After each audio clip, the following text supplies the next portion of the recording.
Bab 1933. Saya telah berkultivasi di sini selama bertahun-tahun. Melihat seluruh area, tidak banyak orang yang bisa melawan saya. Hari ini, bahkan jika Raja Surga datang, kamu pasti akan mati. Chen Ye mengangkat kepalanya dan hendak mengatakan sesuatu ketika suara renyah tiba-tiba terdengar di telinganya. Benar-benar berisik. Aku tidak bisa tidur nyenyak. Mendengar suara ini, Chen Ye sangat bersemangat. Jilin. Jilin benar-benar bangun. Jilin berbaring dengan malas, melihat sekeliling, dan kemudian memperhatikan Chen Ye. Matanya terkejut. Chen Ye, di mana ini? Aku sangat lapar, apakah kamu punya makanan ringan? Chen Ye, kita sudah lama tidak ke Huaxia, bisakah kamu pergi dan membelikanku makanan ringan?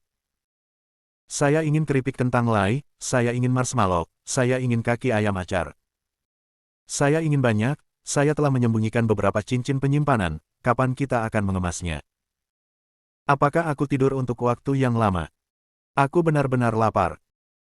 Chen Ye, apakah kamu mendengarkanku? Kamu pria anjing, kamu menipuku untuk datang ke sini dan tidak memberiku makanan. Aku ingin memberitahu saudara perempuanku, aku ingin melaporkannya dengan nama asliku. Chen Ye. Yang mengejutkan Chen Ye, hal pertama yang dibangunkan gadis ini adalah memikirkan makanan ringan Huaxia. Namun, dia samar-samar merasa ada yang salah dengan Jilin. Dia bahkan tidak bisa memeriksa kultivasi Jilin. Ini seperti dilindungi oleh kekuatan. Apakah ini karena kebangkitan tubuh beracun bawaan? Pria muda itu mendengarkan obrolan Jilin, ekspresinya sedikit membeku, kemarahan yang tak ada habisnya melonjak. Saya benar-benar diabaikan oleh dua semut ini. Dia meraung, mencari kematian.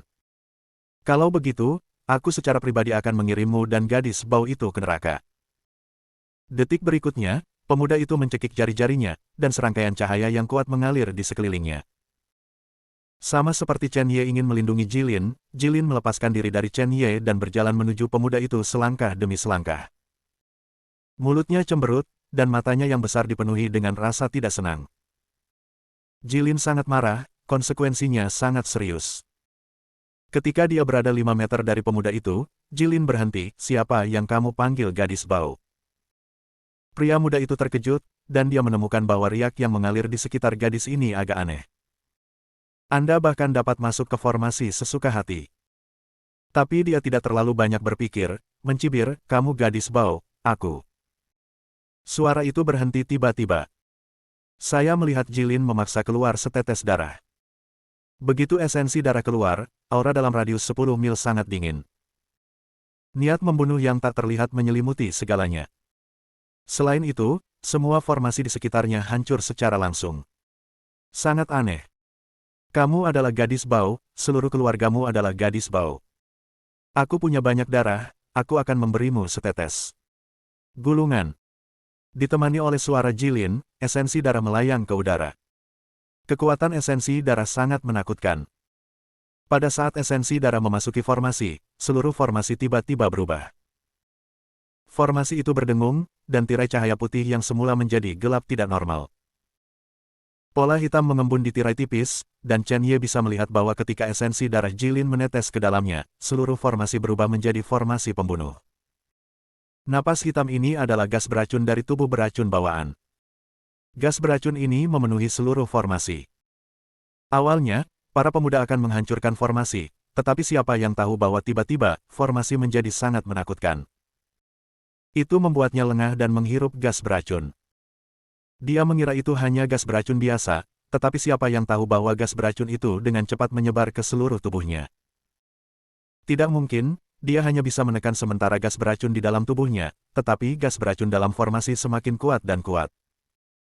Dia harus menghancurkan formasi sesegera mungkin sebelum dia bisa keluar, atau dia akan mati di sini cepat atau lambat.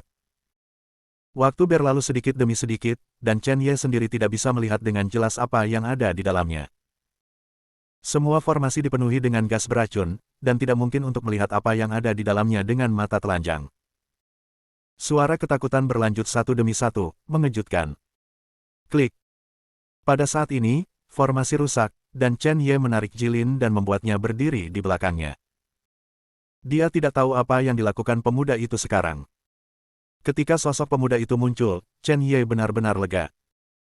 Saat ini, tubuhnya gelap gulita, wajahnya penuh rasa sakit, dia menjerit, dan tubuhnya berguling-guling di tanah, rasa sakit yang menyiksa. Bagi para pemuda masa kini, apalagi menyusun formasi, apakah bisa bertahan atau tidak adalah soal lain. Kamu adalah tubuh yang beracun, bagaimana mungkin? Bagaimana esensi darah bisa menembus formasi? Vitalitas pemuda itu memudar, dan dia memandang gadis kecil itu tidak jauh dengan ngeri. Tapi Jilin meregangkan pinggangnya dan menyentuh hidungnya, aku belum tahu apa nama trik ini. Setelah dia selesai berbicara, dia menatap Chen Ye dan bertanya, Chen Ye, menurutmu gerakan apa yang terdengar kuat? Tepat ketika Chen Ye hendak berbicara, Jilin menepuk dahinya, hei, aku memikirkannya, trik ini disebut teknik esensi darah super tak terkalahkan. Yah, aku benar-benar pintar. Setelah kata-kata itu jatuh, pemuda itu berubah menjadi asap hitam di tempat, dan dia bahkan tidak punya hak untuk berjuang. Chen Ye tercengang. Mungkinkah ini kekuatan tubuh beracun bawaan? Ini terlalu menakutkan. Sebelum Chen Ye bisa bereaksi, Jilin meraih tangan Chen Ye dan berjalan menuju aula spiritual dunia bawah. Chen Ye, jangan khawatir tentang teknik esensi darahku yang tak terkalahkan. Saya akan menjadi ahli misterius dalam serial TV semacam itu di masa depan, dan saya tidak bisa merekamnya begitu saja. Mulai sekarang, nilaiku tidak sama dengan milikmu. Tentu saja. Aku bisa melakukannya, sekotak makanan ringan. Orang tua muda tidak bersalah, hihi. Chen Ye. Mata Jilin menunjukkan cahaya, lupakan saja, aku tidak akan memberitahumu, ayo masuk dan lihat. Di pintu aula hantu, Chen Ye mendorong pintu dan berjalan masuk. Begitu dia masuk, ruangan yang semula gelap tiba-tiba menyala. Chen Ye melihat sekeliling dan menemukan banyak mayat monster tergeletak di tanah. Chen Ye melihat ke depan mayat monster, dan mengerutkan kening. Organ internal monster-monster ini semuanya telah menghilang, tidak hanya itu, tetapi tidak ada bekas luka di luar. Jelas ada sesuatu yang terjadi di dalam tubuh. Sementara Chen Ye berpikir, ada raungan kaget dari Jilin. Chen Ye, hati-hati. Mendengar kata-kata Jilin, Chen Ye mendongak dan menemukan bahwa di beberapa titik, monster mati ini semua berdiri satu persatu. Ketika monster-monster ini berdiri, tidak ada cahaya di mata mereka. Melihat adegan ini, Chen Ye melangkah mundur dan datang ke sisi Jilin. Monster-monster ini tidak memiliki nafas kehidupan dan jelas sudah mati. Adapun mengapa mereka bisa berdiri, aku khawatir ada sesuatu yang mengendalikan mereka di dalam tubuh mereka. Mengaum. Jumlah monster setidaknya 500, dan kekuatannya tidak merata. Ada binatang iblis di alam Hedao serta di alam ciptaan, dan binatang buas ini bergegas menuju Chen Ye satu persatu. Chen Ye mengeluarkan pedang busuk binatang itu, menebas langsung dengan pedang, dan cahaya pedang yang tajam bergegas dengan cepat. Kelos 1K. Bab 1934. Seberkas cahaya pedang secara langsung menghancurkan anggota tubuh monster, tetapi monster ini tidak bisa merasakan sakit, meskipun mereka tidak bisa bergerak, mereka terus mengaum. Monster bergegas dari segala arah, Jilin mendengus dingin, melambaikan tangannya, dan gas beracun di tangannya dilepaskan. Keberadaan tubuh racun bawaan tidak dapat ditoleransi oleh surga, dan dapat dibayangkan betapa menakutkan kekuatannya. Bagi Jilin, pertarungan lompatan katak benar-benar bebas stres dan sangat mudah. Keduanya terus membersihkan monster, dan kecepatan Chen Ye tidak secepat Jilin. Untuk menghadapi sekelompok musuh, racun adalah cara terbaik untuk membunuh dan melukai area yang luas. Chen Ye menghususkan diri dalam menahan monster kuat. Adapun monster di alam Hedao, mereka diserahkan kepada Jilin. Chen Ye mengayunkan pedangnya, dan monster di alam ciptaan terus jatuh, tetapi dia juga menghabiskan energi di tubuhnya. Dengan pedang di tangannya, Chen Ye memotong perut monster di puncak alam penciptaan, dan menemukan bahwa ada formasi kecil yang bergerak. Melihat adegan ini, Chen Ye harus mengakui bahwa orang yang mengatur formasi adalah seorang jenius. Hanya hantu yang dapat menggunakan metode formasi untuk membiarkan monster mati ini terus bertarung. Meskipun ada banyak 500 monster, itu relatif mudah bagi Chen Ye dan Jilin untuk menyelesaikannya, tetapi hanya butuh beberapa waktu. Segera, semua monster di tanah telah dibersihkan. Chen Ye mengeluarkan beberapa pil obat dan memasukkannya ke dalam mulutnya, dan keduanya langsung kembali ke masa jayanya dan melanjutkan ke lantai 2. Saya tidak tahu apa yang harus dihadapi selanjutnya, Chen Ye harus sepenuhnya siap. Setelah tiba di lantai 2, tidak ada yang tersisa. Chen Ye dan Jilin hanya bisa terus berjalan. Dari lantai 2 ke lantai 5, dia tidak melihat apa-apa. Ketika dia datang ke lantai 6, Chen Ye merasakan jejak kematian. Meskipun hanya ada sedikit gumpalan, itu juga membuat hati Chen Ye menjadi waspada, dan tidak ada yang tahu apa yang ada di dalamnya. Ketika Chen Ye membuka pintu di lantai 6, dia melihat seorang pria berdiri tidak jauh. Pria itu tidak lagi memiliki nafas kehidupan, tetapi Chen Ye dapat melihat bahwa kekuatannya selama hidupnya telah mencapai bukaan bintang setengah langkah.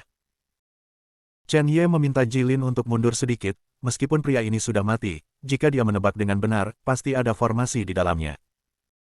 Dia tidak menyangka bahwa seseorang akan bereksperimen dengan pembangkit tenaga listrik dengan bukaan bintang setengah langkah. Pria itu memegang palu godam, dan di sampingnya, ada lebih dari 100 orang mati, pada dasarnya mereka semua berada di puncak alam penciptaan. Orang-orang ini telah benar-benar mati, dan Chen Ye dapat mendeteksi dengan kekuatan jiwa bahwa tidak ada formasi di dalamnya. Jelas gagal. Pria yang berdiri di tanah, matanya yang tertutup tiba-tiba terbuka. Pada saat pembukaan, sosok itu tiba-tiba bergegas menuju Chen Ye. Pada saat bergegas menuju Chen Ye, palu godam di tangannya langsung terangkat dan menghantam keras bagian atas kepalanya. Chen Ye langsung mengeluarkan pedang binatang busuk, dan kekuatan 6 dewa dan raja dan semangat Gengjin meledak. Meskipun dia adalah bintang setengah langkah, Chen Ye tidak mengambil hati. Bukaan bintang setengah langkah ini telah mati, dan latihan sebelum kematiannya tidak dapat digunakan sama sekali, dan dia hanya dapat menggunakan palu godam secara membabi buta. Menghadapi bukaan bintang setengah langkah tanpa otak, Chen Ye tidak peduli sama sekali. Pedang binatang busuk di tangannya diangkat secara langsung, dan sebuah pedang diayunkan. Ledakan. Berdengung. Ada suara samar di kehampaan, dan mayat di sekitarnya langsung membeku menjadi patung es. Sebuah pedang menghantam wajah, dan pria itu menggunakan palu godam di tangannya untuk memblokir. Ledakan. Seluruh sosok pria itu terbang seperti bola meriam. Saat pria itu terbang, seluruh sosok Chen Ye mengikuti secara langsung. Bersamaan dengan itu, satu demi satu bunga pedang bergegas menuju wajah. Dengan tusukan, bunga pedang jatuh pada pria itu, dan tidak menyebabkan kerusakan besar pada tubuh.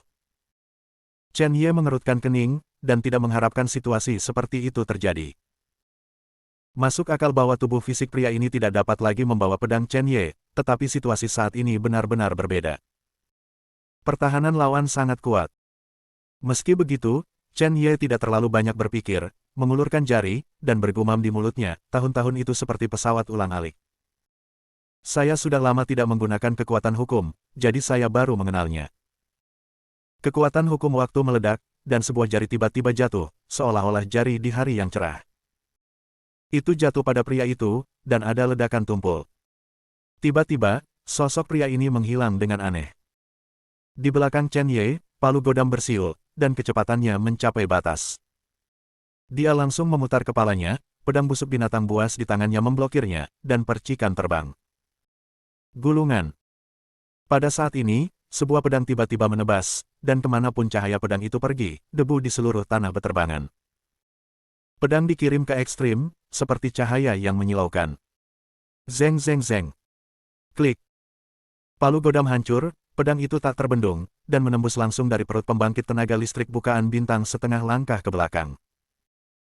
Tubuh pembangkit tenaga listrik bukaan bintang setengah langkah telah menjadi dua bagian, dan formasi di dalamnya telah rusak. Chen Ye meliriknya, saya khawatir ini adalah akhir terbaik untuk pria kuat ini. Bahkan jika tubuh tidak lengkap, itu tidak akan dimanipulasi oleh orang lain. Jilin datang ke sisi Chen Ye, mengerutkan kening dan berkata, Chen Ye, ada sesuatu yang misterius di sini. Saya takut. Chen Ye mengambil kembali pedang busuk binatang itu, melirik Jilin, dan tersenyum sedikit. Tubuh beracun bawaan sebenarnya memiliki saat-saat ketakutan. Dia meraih tangan Jilin dan terus berjalan ke lantai 7. Dia bisa merasakan aura Sword God Frost semakin kuat dan kuat, saya khawatir itu ada di sini. Dewa Pedang Frost begitu kuat sehingga dia telah jatuh di sini, Chen Ye tidak tahu keberadaan menakutkan seperti apa yang ada di aula hantu, dan dia hanya bisa melanjutkan.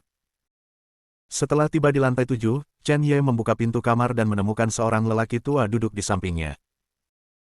Napas kehidupan lelaki tua itu sangat kuat, dan ketika Chen Ye meliriknya, amarahnya tidak bisa lagi dikendalikan. Darah di tangan lelaki tua itu adalah milik Dewa Pedang Frost.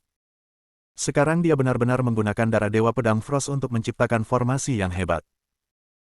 Chen Ye hanya merasa bahwa amarahnya hampir tak terkendali. Dia dapat merasakan bahwa lelaki tua itu setidaknya seorang ahli di alam bukaan bintang. Ini bukan yang paling menakutkan, orang tua ini jelas ahli formasi. Pria tua itu membuka matanya sedikit, berdiri langsung, dan menatap Chen Ye dengan mata tajam. Chen Ye menyaksikan lelaki tua itu langsung mengeluarkan pedang busuk binatang itu, dan momentum tubuhnya meletus, siap bertindak kapan saja. Kamu, semut, bisa datang ke sini, aku khawatir ada sesuatu yang luar biasa.